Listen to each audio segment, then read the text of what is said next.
with Ohio State and with Rutgers, it came down to, can they get one final stop, and they just couldn't. I think a lot of it has to do, yes, with the fact that Ed Morrow is hurt, but also just because the minutes are starting to add up, I think.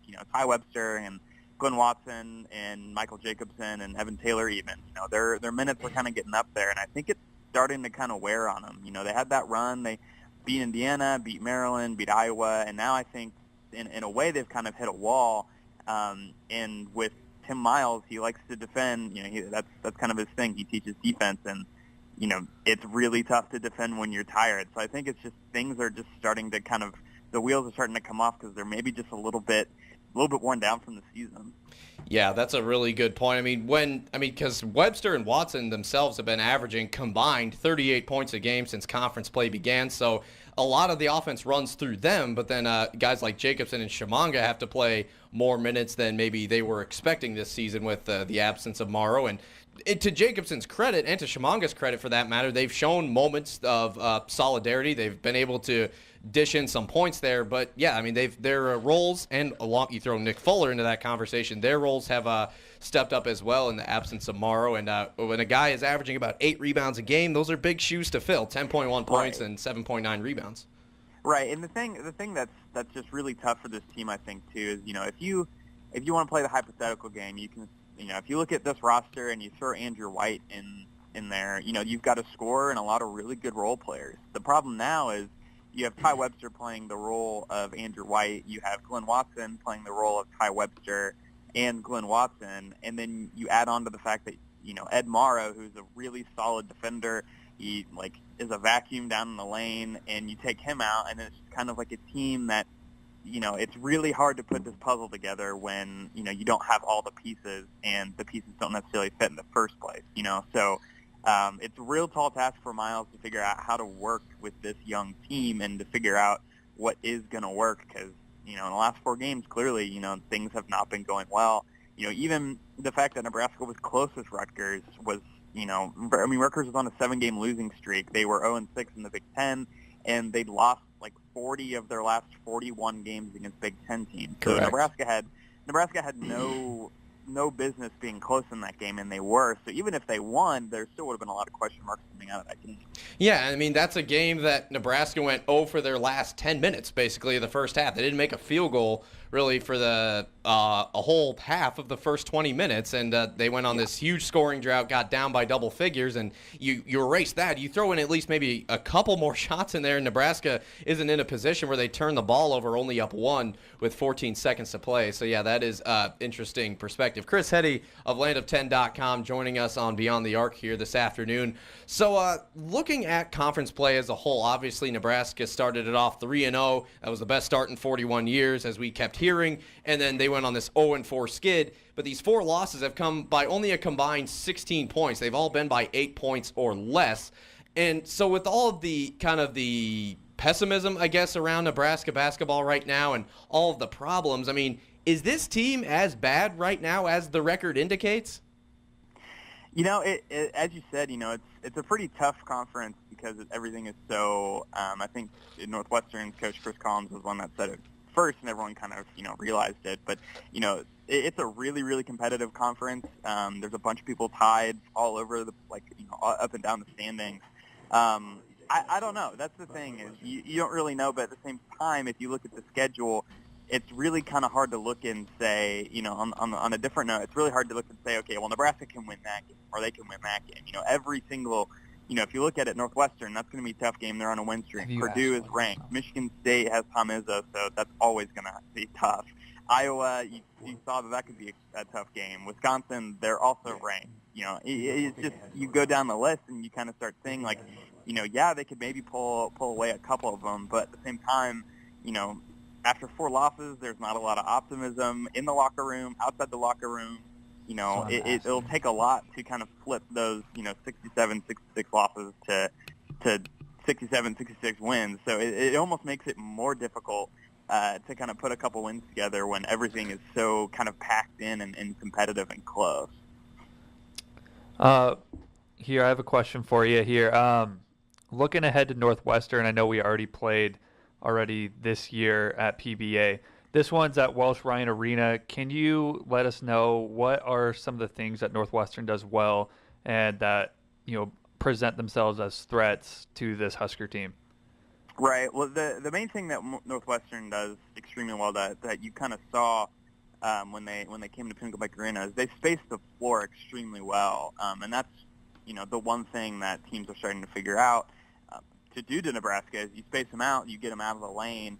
That was the one thing Nebraska does extremely well is they pack the lane in, they make it really hard to score from about 15 feet inside. The thing Northwestern does is they essentially go four corners, spread you out like crazy, and then drive and kick. And Nebraska is kind of conditioned when someone drives, everyone kind of collapses in the lane, and you kick out and they hit a three. I don't remember how many threes Northwestern had against Nebraska on January 8th, but it was 11. It was, yeah. Ty it was, Law, it was I think, hit a bunch of right. them. And that's the thing that they do really well is they kind of make you guess a whole lot. It's kind of like having, not necessarily the same, but kind of like having an Oregon football type offense where you're always on your toes. You never really know what's coming. It's quick. They kind of know how to dissect you really well. The other thing is Northwestern, they're on a win streak, so they're, won their four straight.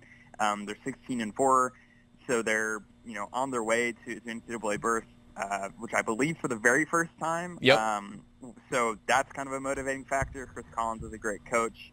They just beat Iowa and Ohio State, so it's going to be a tough game. I don't necessarily think it's going to be tough specifically because it's on the road. Northwestern isn't really known to have a crazy environment, but I think Northwestern's one of the top teams of the Big Ten right now. So it'll be kind of the similar problems that Nebraska had with them last time, just them spacing Nebraska out and hitting shots. And I guess the one home advantage is usually teams shoot a little bit better at home, so Nebraska's even more of a hole.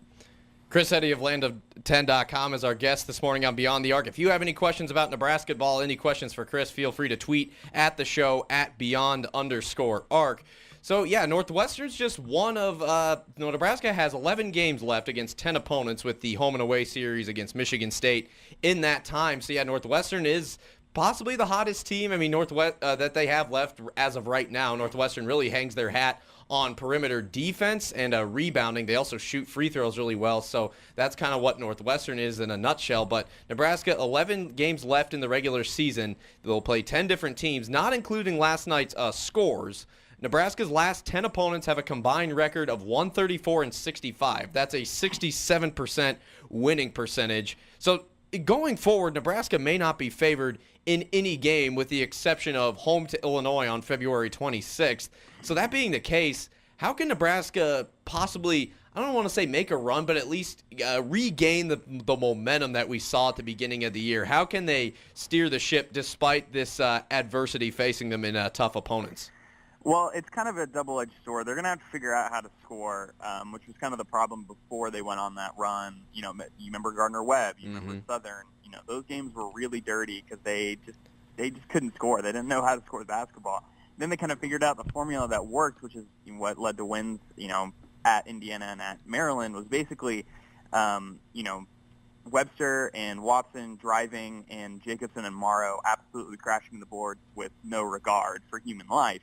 And then also trying to run in transition. And the problem with that now is you'd like to run in transition, but you have, a way shorter bench. You don't have Anton Gill even, which, he was good for a couple minutes a night, just to kind of give some people some breathers. So now it's kind of Tim Miles' mission to figure out, okay, well, what is going to work? Like what, with the pieces that I have, what is actually going to work? And as painful as it might be, they are going to have to start making some shots from outside. Jack McVay has kind of come on a little bit, but he's still not shooting great from downtown.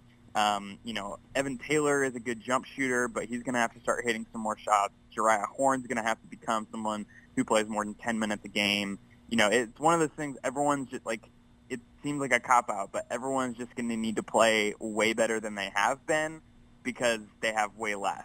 It's one of those things I think Nebraska's in trouble here because they could end up finishing with only, 13 or 14 wins, and that's, that would be another Tim Miles under 500 season. I think a lot of questions would start swirling. I don't necessarily think anything would happen, but I think the Tim Miles magic is starting to wear off more and more.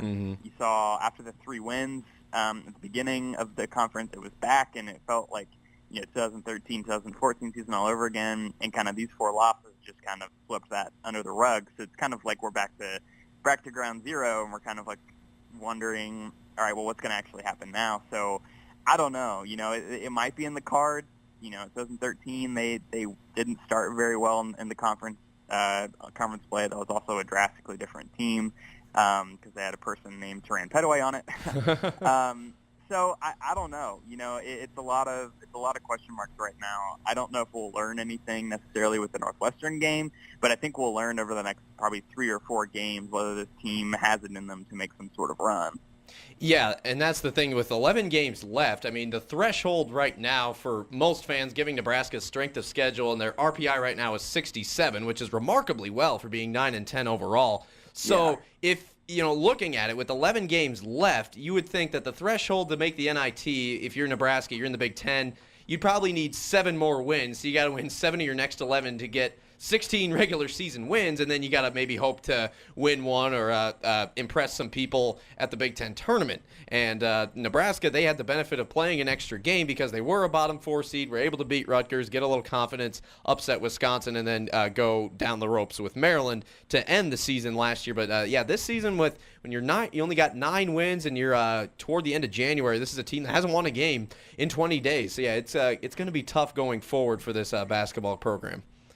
Yeah, an NIT berth would be like winning the national title for Nebraska basketball at this point. I mean, it would be remarkable, and it would be like a giant sigh of relief. Like, I don't think Nebraska basketball fans would care too much that it's the NIT and not the NCAA tournament. I think they would think, oh, a postseason tournament, cool. Yeah. So we'll see. I think we'll learn in the next couple of days whether or not this team has it in them to actually do that. I'm not expecting it, but then again, I didn't expect them to start 3-0 in conference play. So, what do I know? Right. And I kind of made this point. I don't know if you saw this, Chris, as a former Daily Nebraskan editor-in-chief, but I actually did a point-counterpoint with a student at work. Yeah, and I sold how and why Nebraska could still make the NIT run. I guess my big overlying point there is Nebraska's been at their best when they're playing against teams they're not supposed to beat, like Dayton, like Maryland, like Indiana, like Iowa.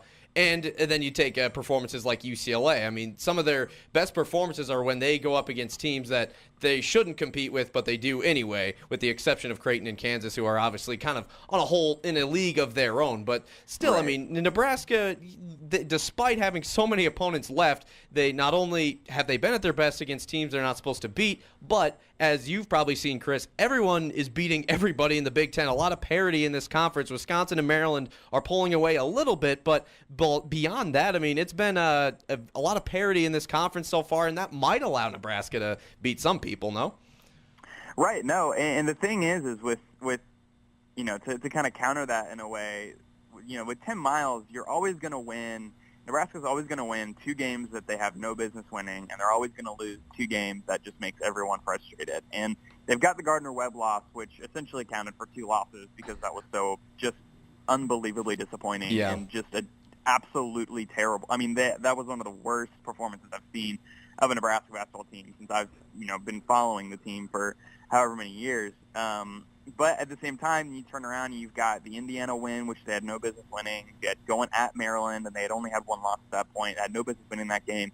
They win the Iowa game, which they also shouldn't have won. So it's kind of, it's one of those things where, do they have enough of those crazy, weird wins that they shouldn't win? Like, can they beat Purdue at home on a Sunday at 3:30 in Pinnacle Bank Arena when it's going to be a totally dead gym and there's not going to be a lot of people there? Like, can you win that game for no reason whatsoever? A couple days later in February, can you beat Wisconsin at home on a Tuesday at 8 a Thursday at 8 when there might be a little bit more people there, but again, Pinnacle Bank Arena isn't exactly very loud. So, can you win that game when you shouldn't, and can you also avoid losses at home to Illinois, a team that you should beat? Can you avoid not absolutely dropping the ball on that one? So it'll be one of those things. There are definitely games in the future in the next 11 games where Nebraska's got a chance to make some ears perk up and get above 500 and make a run. But there are also those trap games where you've got like a Penn State or an Illinois. There are games that are definitely, some ticking time bombs on that schedule. And if we know anything about Tim Miles is, they win games they shouldn't and they lose games they shouldn't. So, there's still plenty of basketball to be played. The narrative I don't think has been set in stone yet. So it'll be interesting over the next, couple months or a couple weeks. Yeah, for sure. Miles never keeps it boring. That much is for sure. And protecting home court is vital. I mean, Nebraska's 1-2 in conference games at home. So yeah, that's where it starts. That's how they were able to do it in 13 and 14, win their games at home, and only lost to Michigan that year in Lincoln. So yeah, to protecting home court, that is absolutely step number one. Chris Heady from land10.com. Chris, it's National Signing Day next week. I know that's probably a busy week for you folks, but can we maybe hear from you next week on see where Nebraska's class 2017 class stands out? Yeah, no, absolutely. I'm knee deep in recruiting.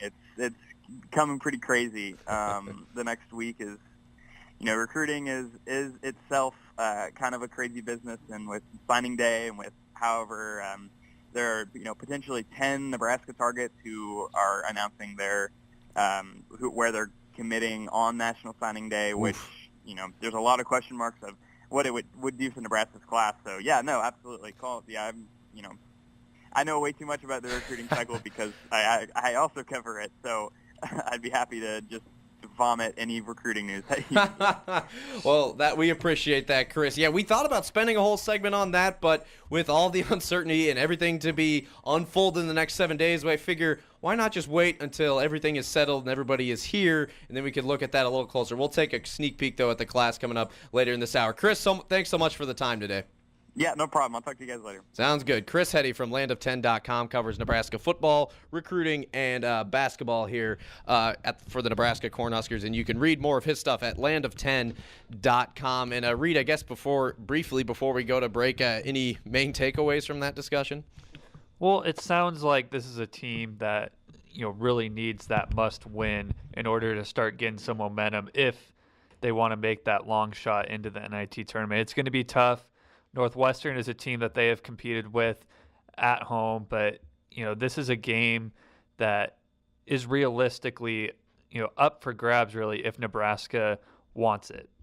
And keep in mind with this Northwestern team, that's a team that Nebraska was able to go on a 14-0 run against in a thrilling minute and 40 seconds, and they led them 37-33 at the half. So these last four games, you can make a solid argument for Michigan, for Northwestern, Ohio State, and Rutgers. You can make a solid argument that Nebraska should have won all of them.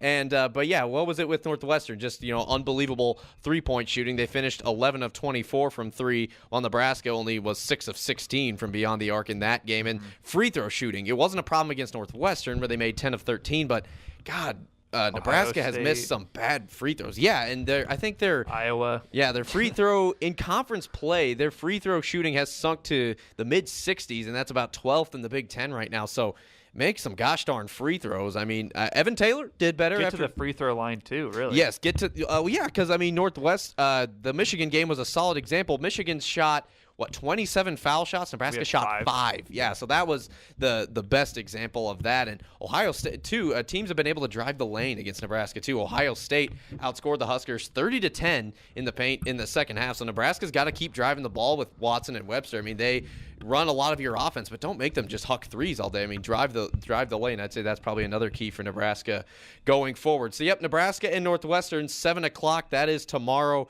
We'll take a quick break. When we come back, we're going to stick with college basketball. The NCAA tournament, as the NCAA selection committee, I should say, they are looking at creating a NCAA March Madness sneak peek show where they prematurely reveal a quarter of the March Madness tournament. Is this a bad idea for sports and for college basketball and for their fans?